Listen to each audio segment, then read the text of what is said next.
So just talk a little bit about Wisconsin, a couple updates, and then move on to this week's game against Northwestern. Certainly Saturday, it was a disappointing game, and didn't look any better on Sunday, certainly. So, echo the same sentiments after watching the tape. Wisconsin's a really good football team right now. It's playing well. They got momentum, and we helped them along a little bit, obviously. Didn't take advantage of field position right off the bat. Let them drive it, and a couple turnovers, that type of thing. So, couldn't have really put ourselves in a much bigger hole that first half, and helped. Second half got the ball going a little bit, but then that 4th and 1 stop, 3rd and 2, 4th and 1 stop, pretty much was it. So, bottom line is we didn't play well enough to win against a really good football team, and they played an excellent game. So again, congratulations to them. And basically, the message on Sunday was the same thing we talked to them about back in August. It's a 12-game season, and we'll take them a week at a time. And then really, we'll know more about things at the end of November here. We'll really know what the season is all about. So there's a lot of twists and turns in every year, and tell the guys that every August too. It's how you handle the twist, how you handle the turns, disappointments, joys, all those kinds of things. That really will define our football team. And there's certainly not much fun about losing games. Been through that before, and I know the fans feel that way. I think our team feels that way even more so. And really, what it's all about right now is pushing forward. We're a 6-2 football team, got plenty of opportunity, but certainly plenty of challenges. And the only thing that counts to us right now is what we do this week. So we got a big challenge on our hands with Northwestern. Captains for this week, we've got Tyler Linderbaum on offense, and then defensively you've got Matt Hankins, Jack Kerner, and Jack Campbell. They'll be out there for the toss. Injury-wise, I think Steve put something out about Ivory. He's got a couple issues with his feet right now, so he won't be able to go this week. We'll take that week by week. And then Moss and Roberts, the other two guys of note right now, have not been able to work full speed yet. So I think it's really doubtful that either of those guys would play this week. Hopefully we can get them back in the lineup next week. So that's kind of where we're at on that point. I think, if you look at Northwestern, really it just starts with their leadership. Coach Fitzgerald has done a great job there, outstanding player years ago there, but most importantly has done a great job with the program for quite a while. He's got a veteran staff that really, I think, understands their identity. They've got a new defensive coordinator, but they look very, very similar schematically on defense. So, they have an identity. They've stayed true to that identity, and it's really served them well. They've had a lot of success, 2 Big Ten championship appearances now in the last 3 years. So I think that in itself just says an awful lot about their football team, their program. A very prideful group. They're going to play hard, and there's no question. I know they want to win. And, so it's up to us to try to match their tempo and see if we can do what we need to win. So that's a challenge that's at hand for us right now. Last thing, just kid captain, Bridget Bissell is going to be our captain this week. She's from Muscatine, and she knows about bouncing back from adversity. She's gone through a couple of surgeries and continues to battle Crohn's disease. So we're really glad to have a chance to recognize her and have her with us this week. So I'll throw it out for questions. Now you've had a couple of days to look at the film. What changes do you see being necessary to get this offense back on track? Well, it's just we have to play better and execute better, and that's a team thing, obviously. And, every game's a different adventure, certainly. Saturday, I think, we had problems up front. Just couldn't measure up to their tempo. They had a veteran group in the front 7. And we had a hard time there, but, basically it's a collective effort, and we're just going to have to execute better and see what we can do to help them along from a coaching standpoint as well. I feel like it's time to Connor Colby seems to have played well for the most part at guard. Mm-hmm. Do you anticipate him staying at guard, moving to tackle anytime soon, or is that more of a future decision? Yeah, I think, we're thin at pretty much every spot up front outside of the center position. So, I don't think we have a lot of flexibility right now, and I think probably the guys that are at guard will stay there, and the guys that have been playing tackle, 3 guys there, we'll just keep working with those guys and see how it goes. But, down the road, you never know. But right now, I think, in the immediate future, I think probably what you've seen is what we have, and we're best served just to keep those guys in their spots. Yep. What did you see from Plum with his start? He did a good job. He fought hard, had some good plays, some bad plays, and probably say it about everybody right now. And that's part of that's credit to Wisconsin, but also, but he did some good things. I think he's improving. I think everybody in the group's improving. We just got to improve faster. How do you get someone like Tyrone more involved on offense? That's a question we're trying to ask and answer in some ways. He's got plays on film, that have been documented, and certainly if we can get him more involved, that'd be a good thing. But it's easier said than done. So it's certainly we're trying to probe every option there might be to try to get the thing moving a little bit more. A big social media guy, but parents, family members. Secrets out on that. Yeah. But parents and family members speak out from time to time. You've had that in the past. How do you address those things when those things pop up? Yeah, I really don't and haven't unless there's something that needs to be addressed. I'm not aware of anything. So, do I need to get briefed when I go in there? Something out there? Yeah, I mean, it just everybody's got opinions. You can sit in the stands and hear opinions. I've done that at my kids' high school games, and it's horrifying to me. Horrifying experience. And I'm talking about 3 kids that played in a really good program, had a lot of success. So it just gives you a window. I mean, this is an emotional game. It's an emotional game to be a fan or a family member.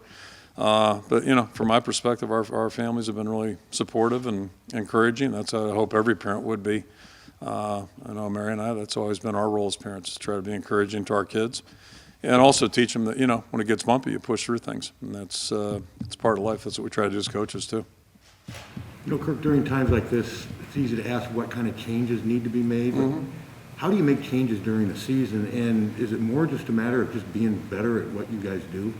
Yeah, it is. I mean, you can't change your system wholesale in season. That would be really counterproductive, and you can't go out and get mercenary players either. That's not part of the deal in college football. So you just try to forge ahead. And I guess if there's any good thing here, certainly had plenty of experience. You can go back historically and look at a lot of our seasons. Can't think of many that didn't have, bumps and adversity along the way. Really all you got to do is look at the last 3 years. I mean, we lost 3 in a row 3 years ago. We lost 2 in a row the last 2 years. And, things turned out. I think everybody's fairly happy at the end of the season. At least internally, we all felt pretty good about our team and the way we did things. But that's the great thing about sports and really about life, too. It's all how you handle the bumps. What are you going to do when they do come? And if they don't come, that's wonderful. But it's usually not real life. It's certainly not college football too often, at least not for us. We talked to Spencer. He said he's okay to play and all that, but just checking the box. He's good. He's your starter, right? Expect him to. Yeah, Yeah. sure do. I know you walked into Evanston 6 years ago with banged up quarterback and got it done, but Yeah, that's reminded me of that one. yeah, you got the run game, but you did get the run game going that day. Is that Yeah, we is that did. something where you need to focus on this week? It would help us every week. I mean, that's as you know, we in a perfect world, and the world's hardly perfect right now, but perfect world, we like to be balanced and be able to do both. Throw it and run it, and it helps in every game. To be able to run effectively. Nobody had visions of running for 200 last week. I can assure you. Just look at the stats; it would be unrealistic. But you have to run the ball effectively, and when you really need to or really want to, it sure helps. So that's always a goal for us, and we'll continue to work hard on that. And same as the passing game, you're just trying to figure out what can we have a best chance of executing, and then try to be proficient at it, and then somewhere along the line somebody makes a big play, that really helps too. It looked like the other day that Wisconsin was targeting Jamari, at least in the first quarter or so, and he gave up a couple of passes, but then after the rest of the game, looked the part, at least in my eyes. How did you feel like he performed, and what's his path going forward, especially this season beyond? Well, it's a good start, and I mean, he had to go in there and play, and no question they were going to check him out. I mean, why wouldn't you? He's our 4th corner, and really, it's kind of how it came out of camp, and that's where we're at right now. So I think he did a good job. Just you always worry about the new guy, maybe being a little too anxious or too jumpy out there, but I think he handled the situation pretty well, and looks like he'll be playing again this week too. So it's going to be another test for him, and probably see a few more passes this week. Maybe not, but I would expect we might. It can be easy for offensive guys to be frustrated after a rough couple of weeks. Sure. As a coach, do you talk to your players about balancing using frustration as a motivation and making sure that they don't press too much, and how do you go about doing that? Yeah, I mean, it's really simple.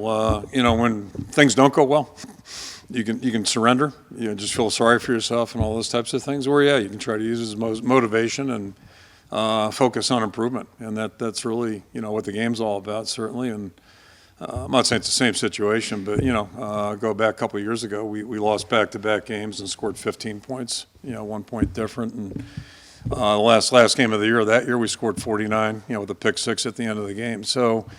Again, the idea is it's a long season, and really what we need to do right now is maximize this 7-day block, and then just keep pushing forward. We're gonna have a tough challenge again next week too. So the next 4 weeks are gonna be like that, and it's really what we got to focus on is what we can do right now with this opportunity. And like I said, at the end of the season, we'll be able to look back and kind of go through the whole thing and chronicle it a little bit. What were some of the hallmarks of those teams? 16, you go from getting crushed at Penn State to winning against number 2 team. As you said, a couple of years ago, the Michigan, Penn State situation, then you went on. I mean, what did they have that you could draw on, both just mentally, tangibly, and tangibly? Yeah, I mean, first of all, the game's a game of mental toughness. It starts there, and these are moments when you really find out, where you're at on that. And then the other part, the teams that fight through it, you typically have good leadership. They're getting good leadership from within. And then they've got maturity. It takes maturity as well. And maybe that's tied in with mental toughness. But, it's easy to, we can't be fans. We can't ride the wave. We can't be up and down. We have to stay focused on what it is we're trying to accomplish. And it's easier said than done because, each and every one of us are human. We all got feelings and emotions. And, I promise you, nobody felt good. It was a hard bus ride home. And we've had a few of those, over the years. But that if you go out and compete, then, it's part of the challenge and part of the risk. So, how do you bounce back from that? And those references that you just put out there, those are the kind of answers you're looking for. And it's not so much about the winning and losing, but, what are we going to do to move forward? And the results take care of themselves. They really do. But, we can control how we want to respond, and that's a challenge every team that loses faces. The team you're playing against has done the same thing. Sometimes it's season long. Like 2 years ago, they were 3-9. Then they won the Big Ten West. Is it just is it foundational in some ways? With the way Pat is built. Yeah, I believe it is.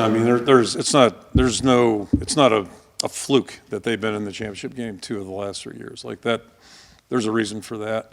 And I'll go back to 06 out there when they weren't very good, and it turns out we were teetering at that point, and they felt like they ran for 400 yards that day. I think it was 2 plus 250 or something like that, and beat us. It wasn't a contest. They beat us straight up. And I'm pretty sure we were the favorites. I don't have to go back and look at that stuff, but I just remember what it felt like. And I know they showed up ready to play, and that's what I would expect from them. Just that's their DNA, in my opinion. They're a prideful program. A lot of players on offense today spoke to pounding the rock, hammering away at the rock as a means for being successful. In light of what you just talked about over these last few minutes, what have you seen from this year's group specifically on offense in terms of adapting that mentality and pushing ahead and trying to be successful? The guys are coming to practice every day and working hard, and that's a credit to them. Their attitude's been good, and that's been consistent. Now it's about improvement. Having that improvement show, and that's a funny thing about football. Just probably in a lot of things, but football especially, you just never know when that's going to surface. And you got different groups within an offense too, or a defense, or special teams. So. All you can do is just try to push as hard as you can intelligently. You can only practice so long and only, have so many, contact periods, those types of things, especially this time of year. So you got to be smart about that. But you just keep chipping away. That's all you can do is keep chipping away, and then hope, at some point you start to see some production, and some, cohesiveness that you're looking for. As a result of working at it the right way. But it's all about how you work at it, and that's all you can do. How much of a transition, I guess, when you have a first-year offensive line coach, does it take to maybe teach how you do things, and is that maybe part of what's... No, I don't think so at all. I really feel like, from the time George interviewed with us, it was just, boy, we're on the same page. So that hasn't been an issue at all. Certainly, you go through the, them getting to know the coaches and vice versa. But I don't think it's been an issue at either spot. I feel really good about that. And it's just, a little bit more about youth and injury than I think anything else. And just, we got to be patient, but not too patient. We got to keep pushing and make improvement. So hopefully with every repetition guys be it in practice or a game, that they're gaining some knowledge and, getting ready to push forward, or in some cases maybe getting a little bit healthier. And obviously, your area of expertise, and are you spending a little more time in that area this week? No more than normal. No. I mean, no more. I watch every week. Obviously, it's my eyes are just kind of that way. I'm like a trained pig that way. So it just, but no. I mean, I've always taken an interest in it, and totally, have total faith in the way George coaches. Love it, and I like the way the guys are working. But it's just, it takes time. Boy, it takes time and repetition, and you go back, whatever it was, 17, I guess, where, Ike and Boone were both out. So you're playing with a couple guys that are a little bit younger, and they turned out just fine. And I think our guys will turn out just fine. But there's some growth process going on there when you got two young tackles playing. So, those things are realistic. You just keep pushing forward and see what you can do to get better. Kirk, when your offense struggles, it seems like one of the narratives that comes out is that you have to modernize. You have to what? Modernize? Get more. Oh, yeah. When you hear that, what's your reaction to that? Blitz more on defense if we're not stopping people, or blitz left. Yeah, I mean, it's just that's so predictable. The trick is getting everything to mesh at once. To get that 0-2 offense and that 0-4 defense to be on the same team. You get that, boy, I tell you, you're in business. But that's what makes it challenging, I think, for most programs, it's a challenge because you just never know where those strengths are going to lie on a football team, and then you just try to yield toward them. But, yeah, I mean, I'm not even sure I know what modernize means anymore, quite frankly. And to me, the end game, the end result we're all shooting for, it's not all about winning and losing, but really it kind of is, because that's how, people feel good or they feel bad. And my wife has said that for probably about 40 years now. It's as simple as that. And I feel like, we've, for the most part, been able to find a solution somehow, some way, fairly consistently. Nothing's perfect, certainly, but fairly consistently. And that's what we're trying to do right now. We're trying to find the next solution. Did you get an NCAA waiver to practice today? Yeah, we did. Let's waste 30 seconds on that and just keep moving, because I'm really thinking about the game. But it's one of the more ridiculous exercises I've been through as a head coach. Not that anybody really cares, but it was in part of discussion last Thursday during our Big Ten conference call. I think I'm allowed to say that. I'm just really confused whether it was a policy or a rule, and then the waiver process. I'm not a big fan of, up until the new transfer policy that we have. At least now we've got a rule, I guess. It's a rule. I don't know if this engagement thing was a policy or a rule. I'm really confused on that, because I thought everybody was taking today off. A month ago I thought that. I thought I heard that, and then all of a sudden I heard there's a waiver process. We had people in our building wasting time going through that process, and then, who knows what hour, who's going to make the decision. Certainly no signatures were at the bottom of the decision, at least not to my knowledge. So, I mean, that's really confusing. And it's really confusing when you're trying to get ready for a game on Saturday. I did hear, well, just interject one other thing too. Heard some talk about, like, it started with sports that were in championship seasons. Like, we are in championship season every week. In football, every week. We got 12 games, period. We're in championship season. So, the lack of clarity really confuses me, Mike, and it's, a little frustrating. I don't mind telling you that. It makes coaching football seem really easy. When did you know you were going to be able to practice today? I'll tell you, the drama was killing me. I don't know if it was Friday, Saturday, I don't know. But it just, whatever they were going to do, we had a plan both ways.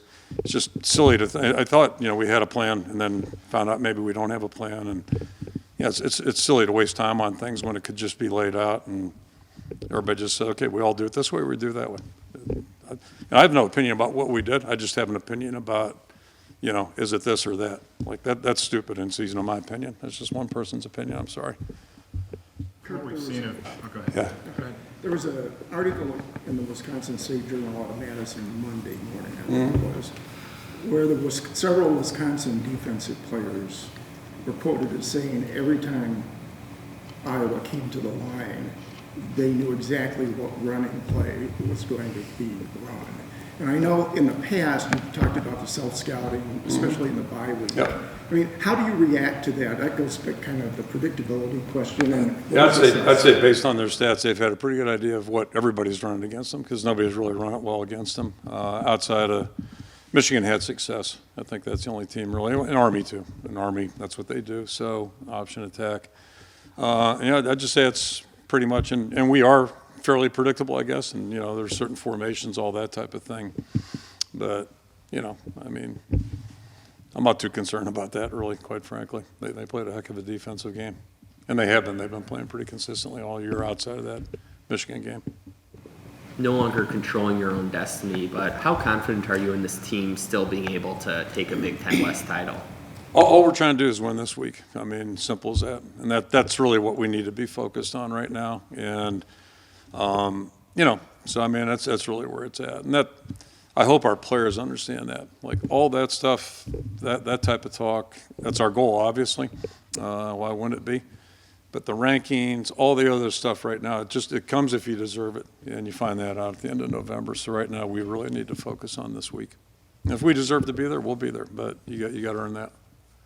A lot of the defensive players in the post presser and then today spoke about their performance and how it might have been a good performance, but it's not up to their standard, especially turnover-wise. They've kind of been on opposite ends of the spectrum first 6 games, last 2 games. How would you assess where they're at right now? Maybe what's the key to kind of getting back to forcing more of those turnovers? Yeah, that's a good illustration. Just, we had a hard time getting a stop 2 games ago. And we came back, and last week, we were better at it. So just an example of, you hit games sometimes or patches, and you keep pushing forward. And I thought our defense made progress. You aren't going to get a lot of turnovers from Wisconsin typically, and they're playing in a way right now where they don't have to really expose themselves that way. So I don't want to say it's predictable, but it was going to be tougher to get a turnover or a takeaway this past Saturday just by the nature of the way the game played out and the way they play. But, it's the same thing there. It's just about, trying to match up this week against Northwestern, face the challenges that they're going to present for us and see if we can get a plan to stop them. And then, if we can get some takeaways, that would really help us. But, they come from being aggressive and being sound, and that's where it all starts. Is there any validity in your mind? Alex is a little bit more mobile quarterback. If you're having protection problems, put someone in there that can maybe extend plays a little bit more. I'm not saying to start or anything, but just like during a game even. Really haven't given any thought. Purdue did a good job rotating quarterbacks. Haven't had a lot of success doing that, but we really haven't given that much thought at this point. Yep. But that's not something you think about. Like protection's not good. Maybe we should have a mobile guy in there. No, we're trying to focus on improving the protection right now. But we may get to that. That may be Plan C. We'll see. You and Pat Fitzgerald have a relationship, and how have you felt you guys have influenced each other in the Big Ten football as a whole over the past 15 years you guys have been here? I don't want to speak for him, but I think there's a mutual, respect. I got a lot of respect for him, and I think it's mutual and genuine. Pat was a really good football player. I wasn't here during that, but he's easy to envision, and he took over that program in just what couldn't be a tougher circumstance. That was really, you want to put things in perspective. That puts it all in perspective, and he's just done a great job, and that's easier said than done. That's a really tough circumstance to take something over. I'm not saying he wasn't prepared for it because that's not the case at all. But it's still until you go through. It's like any new job. When your first year in a job, there's always a lot of learning going on. And Mark Murphy, the AD, I think had that in mind too. Encouraged Pat to maybe bring in a veteran coach to take his place as an assistant, just a little bit more guidance. But the bottom line is Pat's done a great job with the program. Outsider looking in, he went there.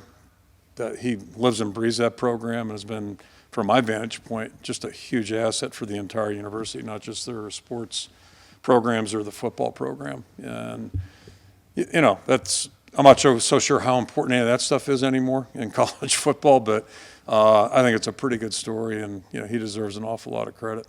He's, and you get measured, I think, as a coach by how your team maximizes what they have. And to me, if you look at what they've done over the years, they've really done a great job of that. All right, thanks. Okay, thank you. Thank you.